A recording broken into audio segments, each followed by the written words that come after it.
Up yours, woke moralists. We'll see who cancels who. My anus is bleeding! He can't sit down. They call them dumps, big massive dumps. Got a flame coming out of his butthole.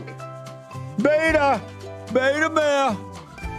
Get in a long tube with a bunch of demons. Don't you ever do that. Don't you ever do that. I tell you, don't do it. Oops. We're under attack. It is an alien force, not of this world. It's not human intelligence. Bullshit. Trust me, I'm like a smart person. Bullshit. It's not a salami sandwich. Disappointed! Repeat the line. Disappointed! How you like that, boy? No. Give me a break. Stop it. Fired. Fired! Fired! Bitch, move it along. Now witness the firepower of this fully armed and operational battle station. Nancy Pelosi's gazpacho police.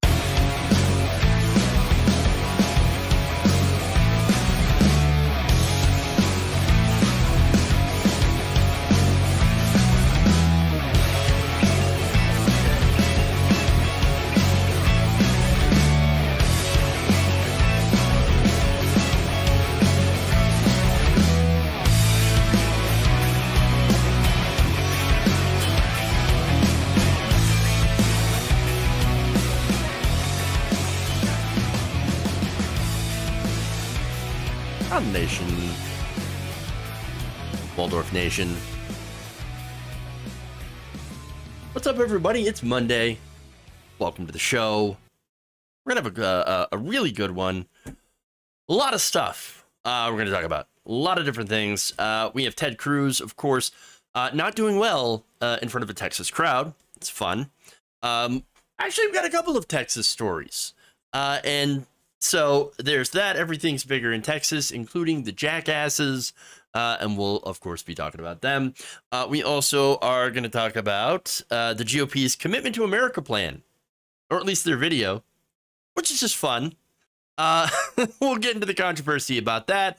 Then, of course, serious stuff. We're going to talk about the fascist takeover in Italy, which should just frighten everyone. And then we'll have some fun. Tucker Carlson versus John Fetterman. Lots of fun. All right. So with that, why don't we dive in to the first story? Oh, before we do, thank you. For the already the early birthday wishes. It's actually tomorrow, and I'll be off on that day. Not related, of course. No, I would never do something so unprofessional. Professional. All right. Anyway, But thank you for the early wishes. Thank you, Changeling DJ, for the very kind $2 in the early birthday wishes. Again, that's tomorrow. All right. So that said, we're gonna focus on today. We got today. So why don't we start with Ted Cruz?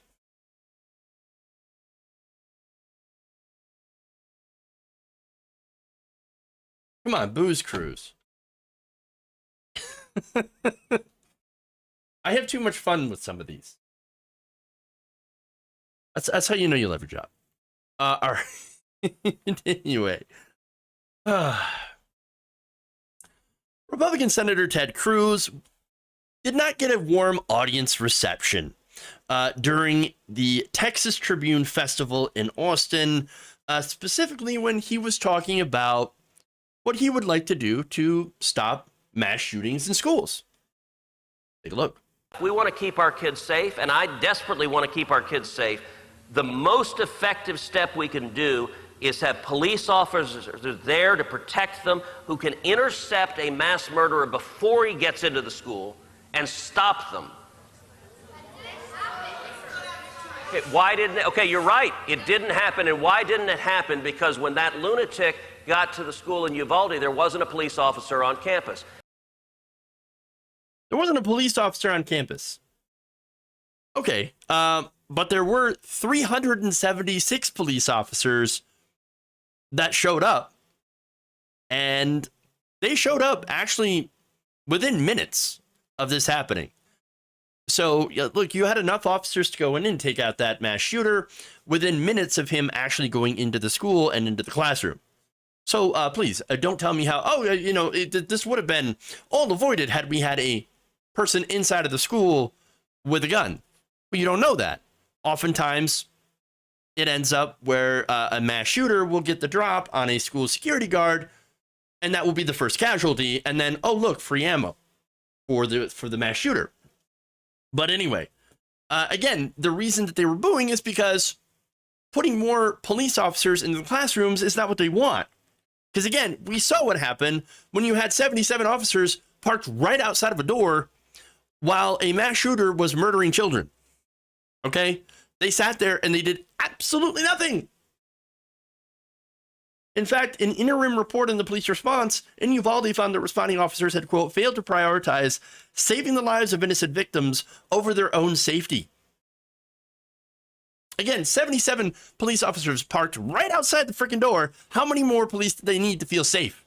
100, 200, 500 before they'd go in? I mean, eventually somebody did. These were the Border Patrol agents. But honestly, the people that arrived originally, yes, they had the equipment. They had high-powered rifles. They had ballistic shields. They had body armor. What else did they need?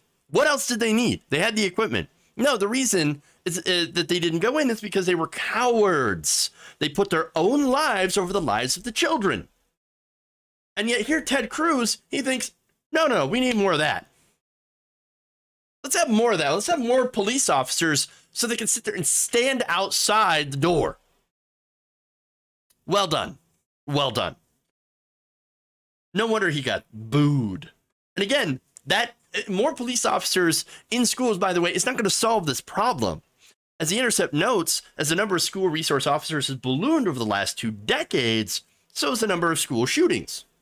There is no evidence based on those, studies of those shootings, when you look at the data, when you look at the facts, that police have had any ability to stop the shootings from happening.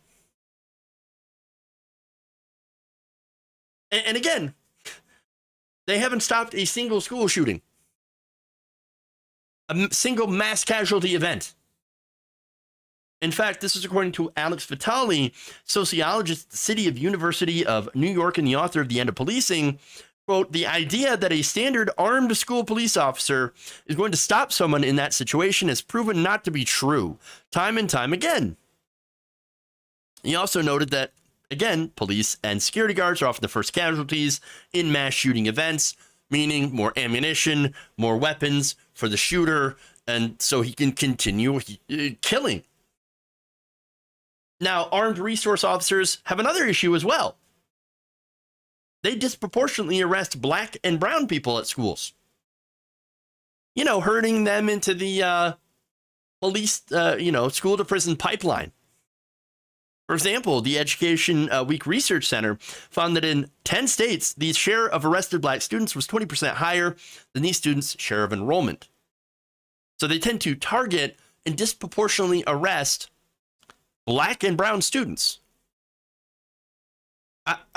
And of course, what happens with those is, well, they end up getting records. They end up being disadvantaged in so many different ways by going through that prison, school to prison pipeline. They're just getting them ready, prepared to be future inmates. Horrifying. In fact, Radley Balco wrote for the Washington Post back in 2018 that cops are authorized to use force in a way that teachers and school administrators are not. If administrators increasingly turn to on-site police officers to discipline students, that means more kids will be handcuffed, tased, and beaten. But for Ted Cruz, understand that is absolutely fine. He's got no problem with that whatsoever. Oh, yeah, no, more black and brown kids beaten up by the cops in schools? No, that's fine. We need more of that. What? Oh, school shooting? What are you talking about? No, we're fine with that too. That just means more gun sales for my donors. No, you need to go after the root of the problem, right? And look, the root of the problem is an increasing number of people that are able to legally get their hands on high-powered weaponry and then use that weaponry to massacre people. That's the problem. But again, there's a reason that Ted says, oh, we need more cops, despite the fact that doesn't work. Well, as Axios points out, Ted Cruz has received the most donations from gun rights groups among Texas lawmakers. I wonder if that's why. Of course it is. We know it. We know that's the case. So that said, I've got another video of Ted Cruz here. Take a look. Look, if you have a solution to stop the deranged, evil murderer, I'd love to hear it. My solution is throw him in jail and stop the felons, the fugitives, those with mental illness, stop them before they commit these crimes. There are some we won't know about beforehand, and the single best step to stop them is have armed officers on campus that can stop them before they kill our kids. But look, instead, you guys can instead sing Kumbaya with them and hope they'll just stop. But what you're proposing doesn't work.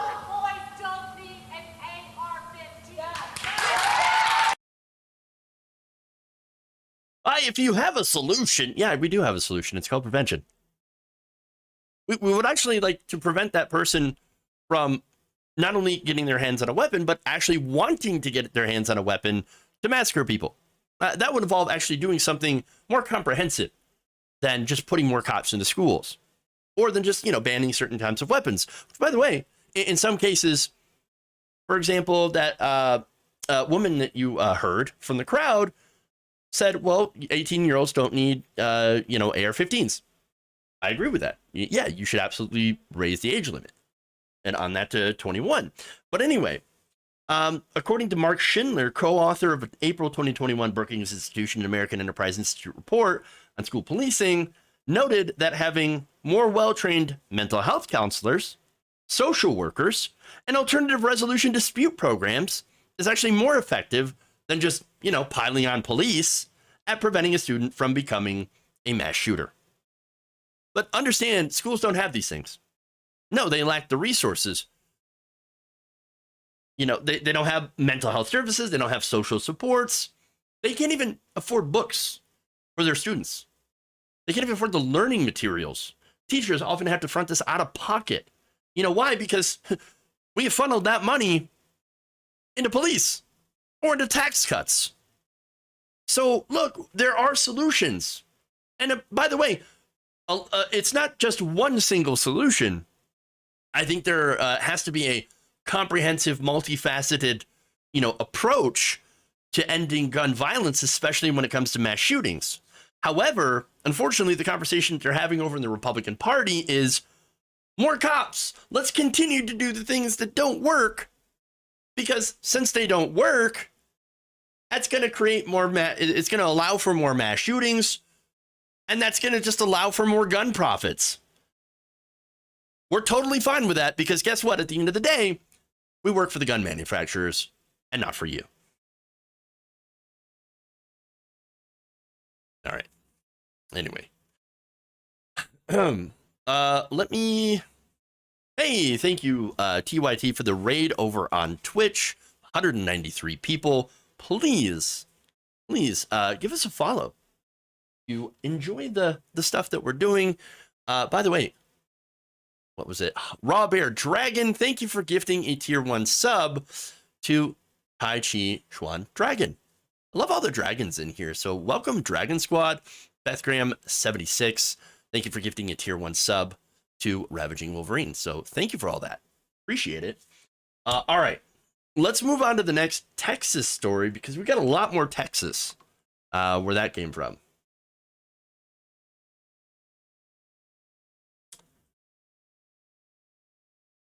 On the end of reproductive rights in this country, Roe v. Wade, Texas instituted one of the most, if not the most, restrictive abortion ban in the country, which includes no exceptions, especially for rape. Now, addressing the critics at the time, Governor Greg Abbott said, oh, don't worry, you don't need exceptions for rape. No. We'll just get rid of it. We'll just get rid of rape. What? We'll just get rid of rape. I mean, this problem that's, been in, here for as long as human history, we'll just get rid of it. I mean, how hard could it be? We'll just get rid of rape. Now, it turns out, actually pretty difficult. Now, this is according to Lindsay LeBlanc, executive director of the Sexual Assault Resource Center in Bryan near Texas A&M. The amount of rape victims that are coming in to her for counseling since this proclamation last year by Governor Greg Abbott to try to crack down and end rape. It turns out the amount of people coming in to see her for that counseling has not dipped at all. There's been absolutely no reduction in the amount of rape. In fact, she says, quote, the numbers have stayed consistently high. We are struggling to keep up with demand. It's almost as if, Abbott never actually had a plan to prevent rape and sexual assault and had never cared to develop one in the first place. I know, shocker, right? No, the plan is not my problem. What, if you're a woman, you get raped, you have a baby? Sure, I guess we could use that as proof to put a rapist behind bars. That's if we actually cared about it, but we don't. The thing is, there's already a way to do that. It's called a rape kit, but rape kits never get tested. In fact, many counties, many cities have enormous backlogs in their rape kits. They're not treated as priorities. And then you also have the fact that the majority of sexual assault is never reported to police, and about 8 out of 10 of those assaults are committed by a person known to the victim. And so, I mean, this is not a solution. There is no, there's an actual solution here, at least to the problem of pregnancy by rape, and that's allowing for a woman to get an abortion. But again, they don't want that. So now, as I mentioned, banning abortion in the state of Texas did nothing to stop rape and sexual assault. That shouldn't be a surprise to anyone.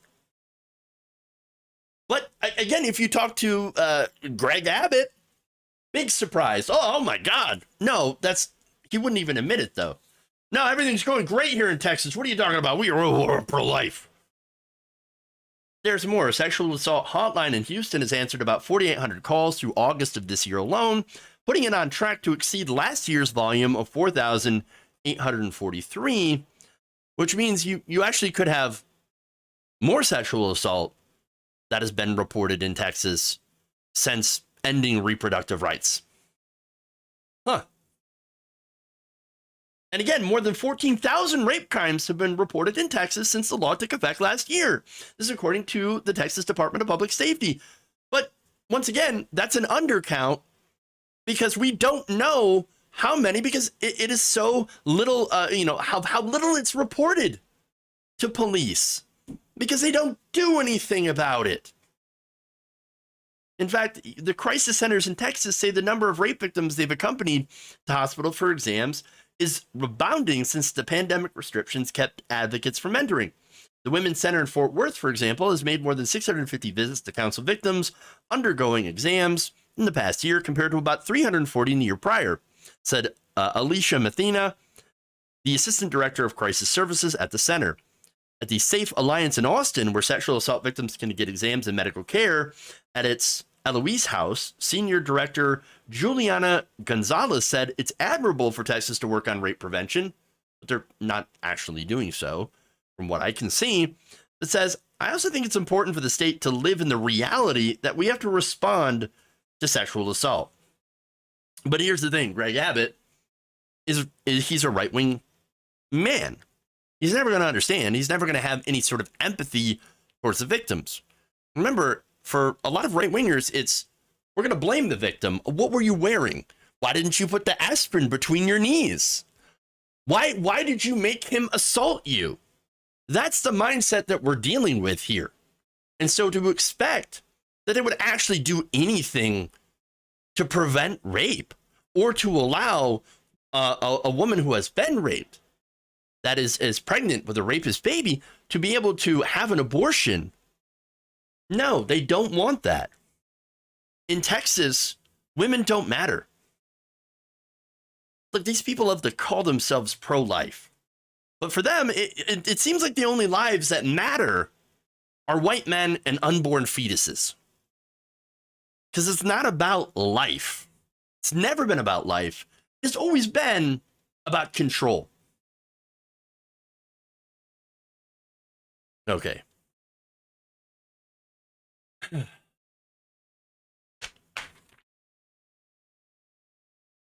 Move on.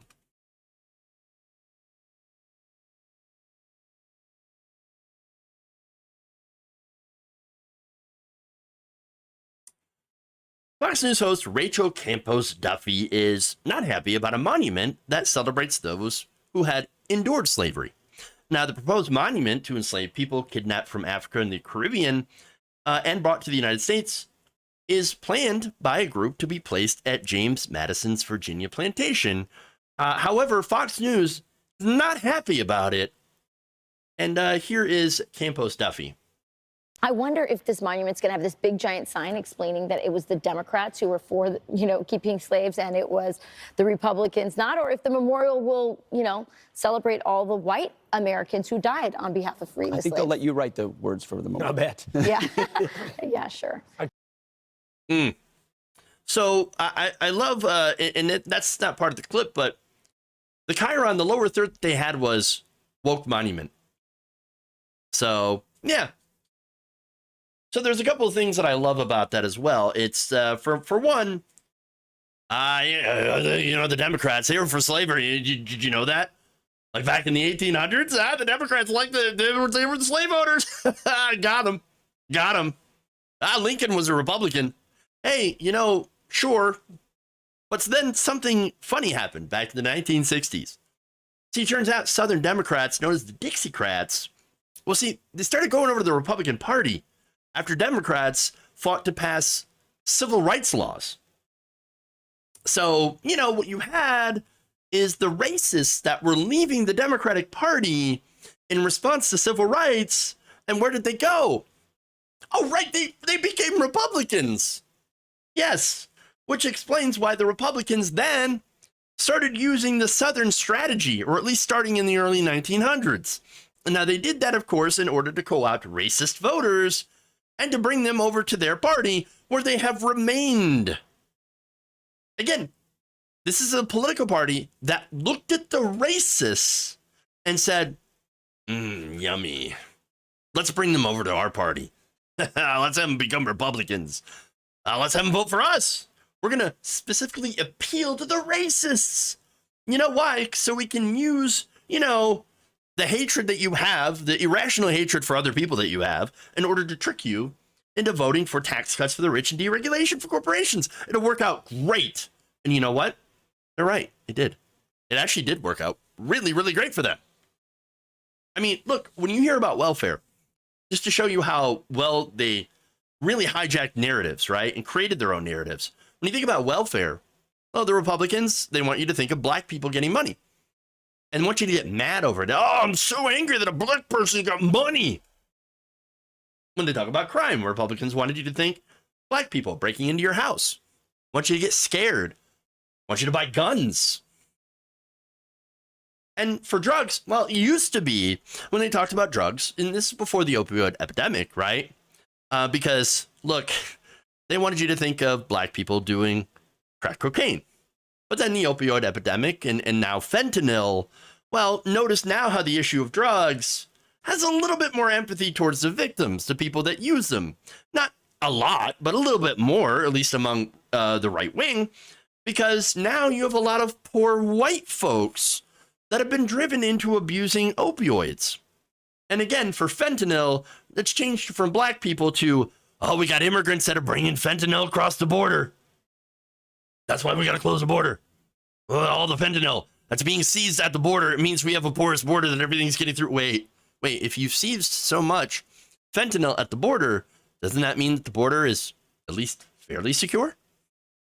Enough to go and do these record fentanyl seizures? Yeah. But you see the point. Racism has been something that Republicans have campaigned on for a very, very long time. In fact, look, the whole states' rights argument, right? Well, that was there to defend what? Slavery. But back to Campos Duffy. On the monument, why should she care? I mean, she's not affected by it. What negative impact does this have? Does this monument going up to celebrate the trials and tribulations of people who were brought over here against their will and to recognize, what had happened to them, and despite being brought here against their will, how they contributed to this country? How is she affected by this? How is she affected at all? Well, she's not. But again, the right wing, they can't help but make things about themselves, right? And again, she seems to imply, strangely, that all white people should be affected by this. That all white people happen to be snowflakes, right? That, oh no, but why aren't you talking about how great white people were when they fought the Civil War to free the slaves? Again, this is a monument to those whose slave labor, unpaid slave labor, in brutal conditions, raped, murdered, killed, built this country. We have a country that is built on their labor, the backbone. They did the hard labor that they were forced to do, and that built this country. And by the way, they added way more to this country than that. They added the culture, the music, ideas, inventions. Wouldn't have specific types of music, rock music, or anything like that if it weren't for black culture. But yeah, all this stuff the right wants to take credit for and to say, well, it's an invention of the white people. No, again, the whole thing is this, for some reason, this need to inject yourself into these conversations that have nothing to do with her. Nothing. Well, look, let me go to a quote here. This is Monument Trustee Reverend Larry Walker, who, is supporting putting this monument up, right? He says that he believes slaves deserve equal credit for things like the Constitution and the Bill of Rights, because they were also building the country's structures and running the businesses and labor of the founding fathers. Madison himself owned 38 African-American slaves when he died in 1836 and did not free them, have them freed upon his death. I mean, can you imagine what would happen if, the founders actually had to pay for their labor instead of getting it for free by enslaving other people? That said, look, it's no surprise that Duffy Campos hates this this monument, as well as any amendment that's not the second. But she's married to conservative former Tea Party Congressman Sean Duffy, who's gotten himself in trouble before by making racist comments, particularly about indigenous Americans, who he and his spouse referred to as alcoholics. They also claim that Christopher Columbus was the first victim of cancel culture. That poor Christopher Columbus, he's been canceled. Cancel culture. And do you know what the conquistadors used to do used to make indigenous people do. He used to make them swear to accept Jesus Christ as their Lord and Savior. They didn't speak the language. And when they didn't, because they couldn't understand, and even if they did, why should they have to convert? They were murdered, decapitated, shot and killed. Their children dashed against rocks. But no. According to the Duffys, Columbus was awesome and unfairly maligned. While indigenous people who were being colonized, they claim are the brutal ones. But white people, they have never done anything wrong ever. No. If you want to put up a monument about slavery, you need to make sure that it also celebrates white people. No, these people, obviously, they don't speak for all white people. They're a bunch of snowflakes. They're so deeply insecure about their own history.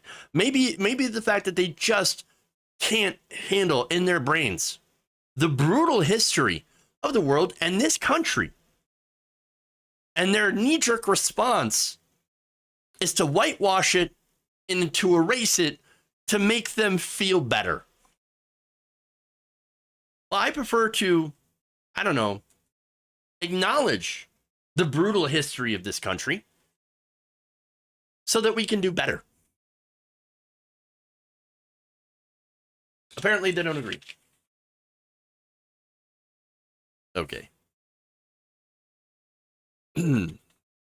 Moving on. Let's have some fun.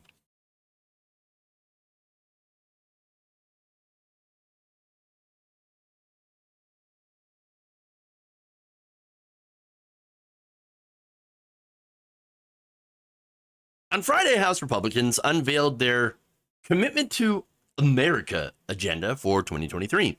Now, in this unveiling, they released a video filled with stock images and videos. Okay, unsurprising, right?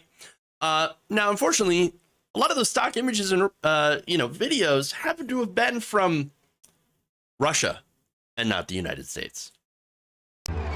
We celebrate the rich heritage of the American story and the vibrancy of the American dream. And we embrace the responsibility to protect and uphold all that has made this nation the world's shining beacon of hope. Unfortunately, Democrats have led America off track, from crippling inflation and rampant crime to failing schools and border chaos. Okay, that's just part of it. I didn't want to show you the whole ad because it's honestly a lot of cringe. But some of the stock footage, let's go to the oil rigs, right?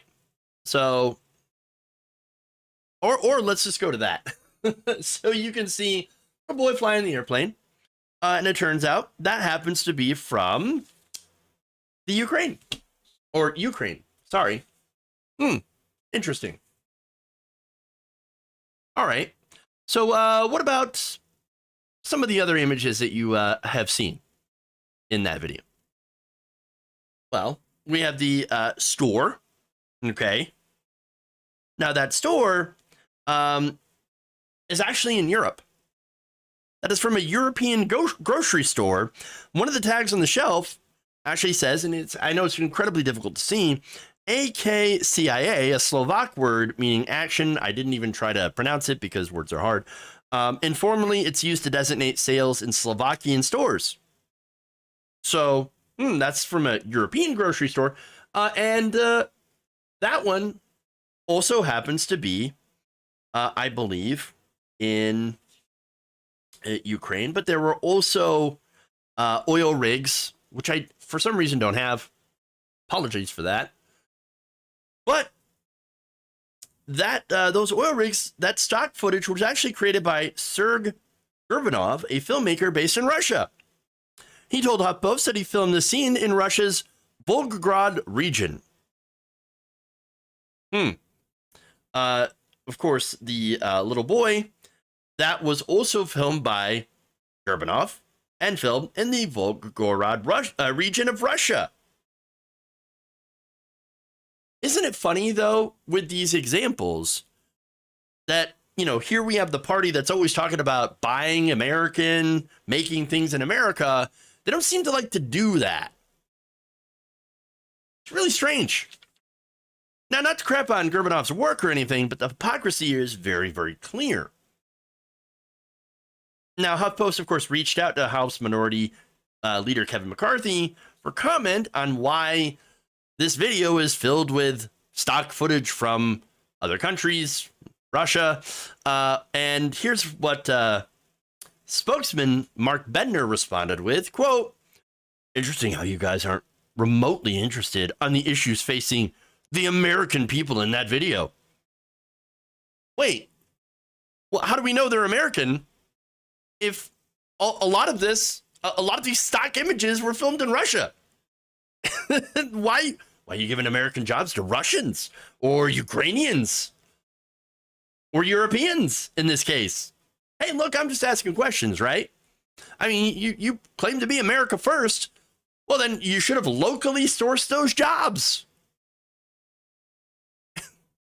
Well, by the way, I just want to give you some of the comments here that are under that video. I think it had over 111,000 views on YouTube, and I think it had very, very few likes on it. And you couldn't see the dislikes because of a YouTube change. I imagine those dislikes were, well, there were a lot of them. So let me read some of the comments here. Justin Off One says, using the word accountable with Jim Jordan in frame has got to be illegal. Referencing, of course, the Ohio State, wrestling accusations against Jim Jordan, for just allowing someone to prey on a coach to prey on boys. Stephen Ragnetti says, using stock footage from Russia and Ukraine as peak GOP. Safford POV says, even the GOP's commitment to America is a big lie. Brian Smith said, this video is a perfect example of Republicans' words saying one thing and actions demonstrating another. Also, it's about as close to the GOP's idea of made in America as you can get. And finally, the final comment that I want to read is from Sean Patrick, who simply asked this, quote, is this satire? If only it were. But no.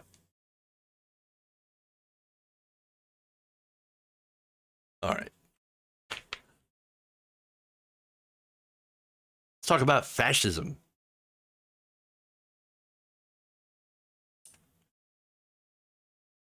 It appears that fascism has once again come to Italy with the victory of the far-right coalition government headed by a party known as the Brothers of Italy. Their leader, Giorgia Meloni, is set to become the country's prime minister following Sunday's snap election. Jake Johnson of Common Dreams writes that Meloni had defeated a fragmented center-left and is now setting the stage for a viciously xenophobic and anti-democratic Italian government. It's like in the 1930s. Great. History is repeating itself. Now, the alliance of Meloni's party, Matteo Salvini's The League, and former Prime Minister Silvio Berlusconi's Forza Italia, won roughly 43% of the vote in early tallies, with Brothers of Italy winning around 25% in the low turnout contest. So I think that's important to note. Low turnout. Results counted thus far indicated that the right-wing coalition had failed to garner enough support to amend Italy's constitution, which I suppose is one silver lining. But still, the fact that you have a fascist coalition, right-wing government, that's still yikes. That's very much yikes. Now, for Meloni, she has rejected the fascist label, but her party has its roots in the neo-fascist movement that had emerged following the death of dictator Benito Mussolini. Meloni was a youth member of the Italian social movement, which was created by former members of Mussolini's National Fascist Party. So now, of course, we have noticed, I'm sure you have noticed, I know I have, that fascists tends to brand themselves as not being fascist, but being populist and pro-worker. Turns out being fascist is a bit of a toxic label these days, but make no mistake, when you drill down to their policy positions, they're deeply fascistic. There's a focus on attacking the LGBTQ community, George Soros being anti-immigrant, and claiming that, by the way, combining some of those, a great replacement theory, bringing in immigrants, which is financed by the Jews. So these people are deeply anti-Semitic, and yes, Looney Tunes in their belief when it comes to conspiracy theories, but again, their ideologies are incredibly hateful. So now, how do they keep winning then? Again, when fascists shouldn't be popular, we've already seen what happens when you have fascist governments that get into power. So how do they win? How do they keep winning? Well, DiEM25, a pan-European progressive movement co-founded by former Greek finance minister Yanis Varoufakis, weighed in and said that, quote, for too many years, Italy has been stuck in a cycle, a merry-go-round, in which power is passed up between failed career politicians, unelected technocrats, and opportunistic populists, or fake populists in this case, or in all these different cases. If you're a right-winger and you claim to be a populist, you're not a populist. You're a demagogue. Now, Varoufakis continues by saying, one of these populists is an openly fascist one, is now set to become the country's new leader. But there's a little bit more detail, and for that, I'm going to go to what Chris Hedges wrote about this in Common Dreams. And he writes, extremism is the political cost of pronounced social inequality and political stagnation. Demagogues who promise moral and economic renewal, vengeance against phantom enemies, and a return to lost glory rise out of the morass. Hatred and violence, already at the boiling point, are legitimized. A reviled ruling class and the supposed civility and democratic norms it espouses are ridiculed. Does any of that sound familiar right now? Can you see any place maybe around us is like going in that direction or has been in that direction for a while? Hedges adds that at the heart of the problem is a loss of faith in traditional forms of government and democratic solutions. Fascism in the 1930s succeeded, as Peter Drucker observed, not because people believed its conspiracy theories and lies, but in spite of the fact that they saw through them. Fascism thrived in the face of a hostile press, a hostile radio, hostile cinema, a hostile church, and a hostile government, which entirely pointed out, and this is an example of course, in 1930s Germany, pointed out the Nazi lies, the Nazi inconsistency, the unattainability of their promises, and the dangers and folly of their course. Nobody would have been a Nazi if rational belief in the Nazi promises had been a prerequisite. As in the past, these new fascist parties cater to emotional yearnings. They give vent to feelings of abandonment, worthlessness, despair, and alienation. They promise unattainable miracles. They too peddle in bizarre conspiracy theories, including, of course, the modern-day QAnon, but most of all, they promise vengeance against a ruling class that has betrayed the nation. So I think Hedges right there hits on a lot of really important ideas. Right on. Now, he correctly points out that energy and food bills are soaring under the onslaught of inflation and prolonged wage stagnation. Wages are in a free fall. Billions of dollars are diverted by Western nations at a time of economic crisis and staggering income inequality to fund a proxy war in Ukraine. Now, on that issue, I think while it's okay to supply, Ukraine in order to fight off the Russian invasion, the issue I have is the president, the Congress, and the blank checks. You get 10 billion here, you get 4 billion here, you get a few billion here. And yeah, okay, no problem, right? We're just going to continue sending you money. No debate, no problem. Just take all this money. But at the same time, you've noticed the Fed jacking up interest rates that are going to induce higher unemployment. And of course, the lack of expanding social programs like Social Security, expanding things, for example, or just avoiding doing anything like giving us universal health care. Now, on the interest rates, they say, well, we need to do that. We need to jack up interest rates because we got to cool inflation.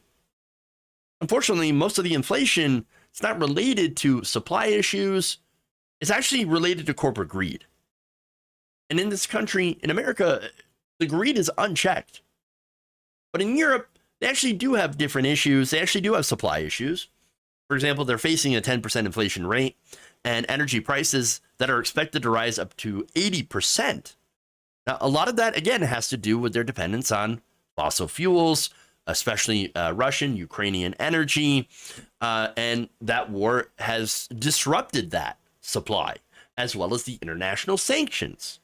And so, look, what we have is we have people that are suffering economically. Now, when you have people that are suffering economically, that doesn't automatically turn them into fascists. But there are people, when you are suffering, some are more likely to give fascists a pass if they think, look, I don't really want to worry about that stuff. I just want to keep warm in the winter. I just want to make sure my family has food on the table.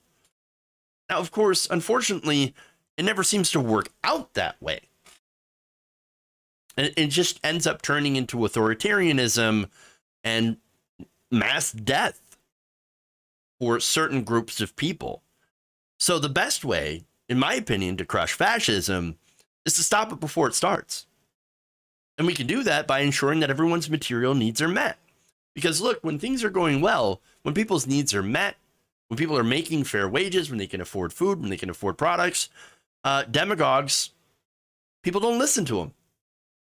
And they end up having no place to spew their lies and get people on board. Now, Diem also pointed this out and said that, quote, to break with this cycle, Italians must now repeat what their ancestors once did. Defeat fascism. Well, I wholeheartedly agree with that.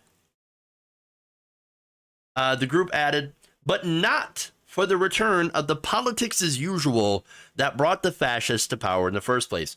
You see, it seems like we keep doing the first part. Okay, you defeat the fascists, right? Great. For example, you beat Trump in 2020. Well, now what? Have you done anything to address the material conditions that led to someone like Donald Trump to rise? Have you? No. Well, that's why you have a lot of the Republican Party that is now pro-authoritarian. Now, in this case, you have 61% of Republicans saying we should establish a national religion in this country. And it should be, of course, Christianity. They want to, even though they know that it's against the Constitution, they want a theocracy in this country. They identify themselves now as Christian nationalists. That is a huge danger. And that is a result of us not trying to solve those economic issues that gave rise to Trump in the first place. And by the way, Hillary Clinton out there saying, oh, the election of this incredibly far-right person. Well, I mean, it's a woman that has been elected as prime minister. And so, she's breaking ceilings. Yeah, but she's also a fascist. I think that's way more relevant here. And yet Clinton, celebrates this as like, hey, look, she's breaking ceilings, much like I wanted to. No, that's not. Oh my God, it's incredibly frustrating because again, you have corporate Democrats that are the ones that continue to refuse to try to solve those problems, and the right wing taking advantage of that to push Christian nationalism. So. Now, getting back to Varoufakis, who argued on Monday, the far-right surge to power in Italy also represents another quote-unquote colossal failure by the European establishment and its disastrous economic policies that have worsened inequality for the benefit of the elites. Yesterday's Italian election signaled the absorption by the European and NATO establishment of Italian neo-fascism. Unfortunately, we've seen this happen as well in places like Hungary, who are now run again by right-wing fascists. The specter of fascism may once again be hovering over Europe, but as in Greece, it is now fully integrated and continues its misanthropic work within the oligarchic European establishment. Unfortunately, this is true, and it's incredibly scary, absolutely disastrous, and unfortunately, entirely preventable. Could have prevented it, but we didn't. Yikes. Scary stuff, as I said.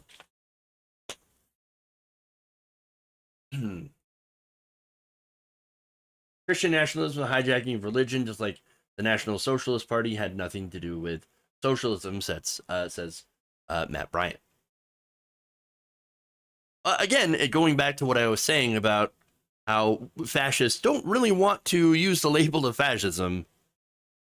And so, yes, the Christian nationalism doesn't have anything to do with Christianity, just except for the most extreme version of it.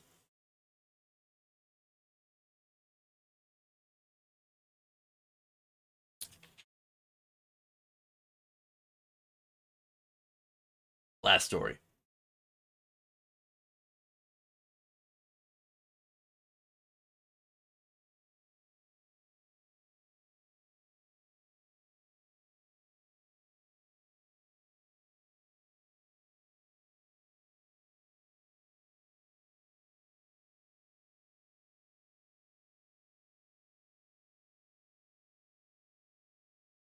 Pennsylvania Democratic Senate nominee John Fetterman hit back at Fox News' Tucker Carlson. So now earlier this month, Tucker Carlson went after John Fetterman because Dr. Oz's campaign is a complete and utter trash fire. So he figured, hey, Dr. Oz, you might need a little help. Never fear. Here comes Tucker Carlson to tell you what a real populist is. Fetterman had spent his adult life going to school, first to business school, then to Harvard for a so-called Masters of Public Policy, which for the uninitiated is an utterly meaningless document that you pay hundreds of thousands of dollars to get in order to tell people that you went to Harvard. And amazingly, boldly, given that he was a professional student living off his rich family, John Fetterman decided to run as a blue-collar populist. Only rich kids think like that. And by the way, only rich kids wear hoodies to political events. Oh, I'm a working man, I'm wearing a hoodie. No working man actually wears a hoodie to a political event. All your stupid little fake tattoos. It's a costume, of course. Duh. It's not real. Isn't it funny how everyone is a fake populist except for Tucker Carlson? The Swanson heir worth $30 million? You look, it's the same attack that he uses against Alexandria Ocasio-Cortez. Hey, you're not a real populist. Well, why is that? You don't hate immigrants like I do. That's not a populist position. No, you're a demagogue. No, but look, here's the difference, right? Between the right and the left. And again, left-wing populists are actual populists. The right-wing, again, demagogues. For example, John Fetterman wants to legalize marijuana. Now, that's a popular position, right? Does Tucker Carlson want to legalize marijuana? Does he talk about it? Does he want to give nonviolent drug offenders who were imprisoned for possession of marijuana their freedom back? No, I don't think so. Tucker Carlson, not in favor of freedom. Populists, right? What about healthcare? Now, Fetterman says, well, I support Medicare for all. Well, then so does a majority of the American people. What about Tucker Carlson? Does Tucker Carlson support healthcare for everybody? No. Does Tucker Carlson want to tax the rich? Well, no, because he would be affected by it. Does Tucker Carlson want childcare, paid leave, policy positions? No. Because right-wing populism is not about making your lives better. It's about making other people's lives worse to make some people feel better. That's it. So now Fetterman responded to Tucker Carlson's video in an op-ed. He writes, Tucker Carlson wants to talk about my tattoos. So let's talk about them. I have 9 dates tattooed on my right forearm. Each one is a day on which someone died violently in Braddock, Pennsylvania, while I was mayor. Gun violence and violent crime might be jokes to someone like Carlson, but they are very real to people in towns like Braddock. Fetterman recounted some of the killings in his op-ed, including Christopher Williams, shot dead delivering pizzas, 23-month-old Nia Page, who was sexually assaulted by her father, then left to die in the snow. It's horrifying.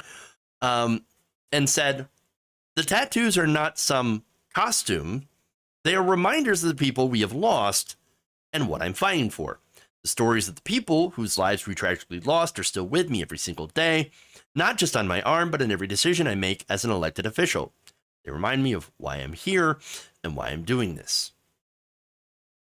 Now the thing that strikes me most about Tucker Carlson's opinion on this is the projection. Again, Tucker Carlson's populism is not real. It's a costume, a lot like the bow tie he used to wear. And the guy tries to pretend, well, not very hard, but pretends to be on the side of working people. The thing is, he champions positions and policy that helps rich people, that divides working people for the benefit of the actual elites. While, again, he claims, oh no, I'm fighting the elites. But here's the thing, right? Tucker Carlson doesn't talk about labor. Does he ever talk about labor unions? Does he ever talk about all the different unionization efforts that are happening? There was one example that I can think of. One example. That's when he brought on Chris Smalls, right? So he brings on Chris Smalls, who started in the Amazon union in I believe, New York. And guess what he tried to do? He tried to get him to attack AOC. That's what he brought Chris Smalls in the show to do. Now, Smalls is a good person. He stayed on a pro-labor message because that's the whole point. Remember that in Tucker Carlson's mind, everything is an act. Everything is to, to get power or to promote their own message, to help them make money, etc. Everything to him is a costume. When he meets people that are actually genuine and care about the things that they're doing, for example, Smalls trying to help unionize Amazon's warehouses, which are incredibly brutal places to work. He just doesn't understand that that's real. For him, it's a costume. It's like, oh no, why would you actually care about something unless you're going to benefit from it? But that's Tucker Carlson. That's who he is. And so Smalls, he's not going to get brought back on Tucker Carlson because he stayed in this pro-labor message.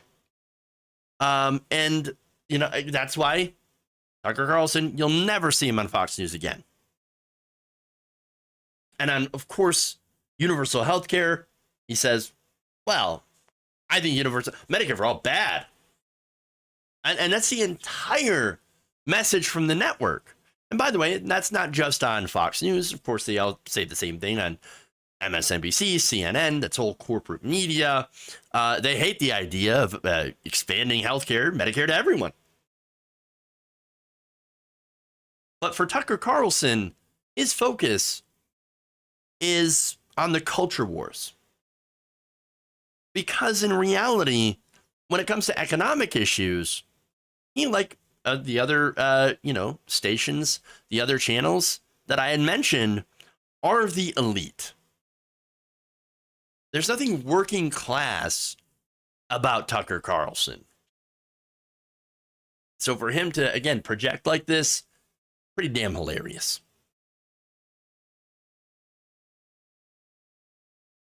Okay. All right. So that's all I got for stories today. So I'm going to thank some super chat, some people who donated super chats and things like that, as well as Twitch viewers. Appreciate you staying with me. Jump James points out Varoufakis prevented raising taxes for the rich. Well, then he's partly to blame. And I guess he's one to come out and say, oops, I effed up. And if he made a statement like that and said, oops, I really messed up, then that's one thing. And if he didn't, well, then he probably should. But he wears flannel occasionally. Ah, yes. There are those people. Well, if he wears a flannel shirt, well, then yes, of course. Immediately forgive it. He never brought on Chris Smalls again, and he never will. He never will. All right. Let's go to Twitch here. Beth Graham 76, thank you for gifting a tier 1 sub to Vexing Thoughts. Appreciate that. All right, and thank you, by the way, for all the new follows. Really appreciate it. We do try to have some fun on here on the show. So, it just depends what's in the news. Really, we can have some fun. But thank you again, all. Really, really appreciate all the help here, the super chats, and please, if you haven't already, just subscribe to the channel. Let's see. Thank you, by the way, for all the birthday wishes. The birthday's tomorrow, so I'll be off tomorrow. We'll be back here on Wednesday, so I'll be enjoying my little day off. Back to Twitch here. Let's raid in PYT viewers. Raid back into the serfs. So Lance does great work over on the serfs. Have a lot of fun watching them. So thank you, everybody. Love you all. Have a fantastic day and tomorrow as well. And we'll see you back here on Wednesday, same time, same place, 4 p.m. Eastern, right here. Love you all. And remember, change begins with you. Good night, nation. See you later.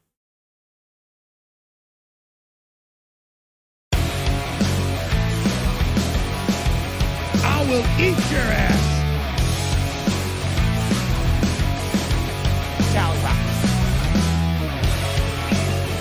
I'm not worth your McDonald's money.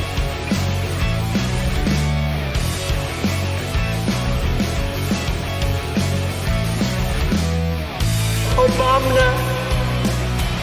People are flushing toilets 10 times, 15 times.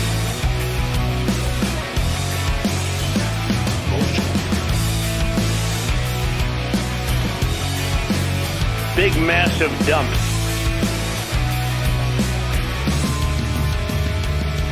We're under attack. You're kicking me out the door. You're kicking me out the door. Fired!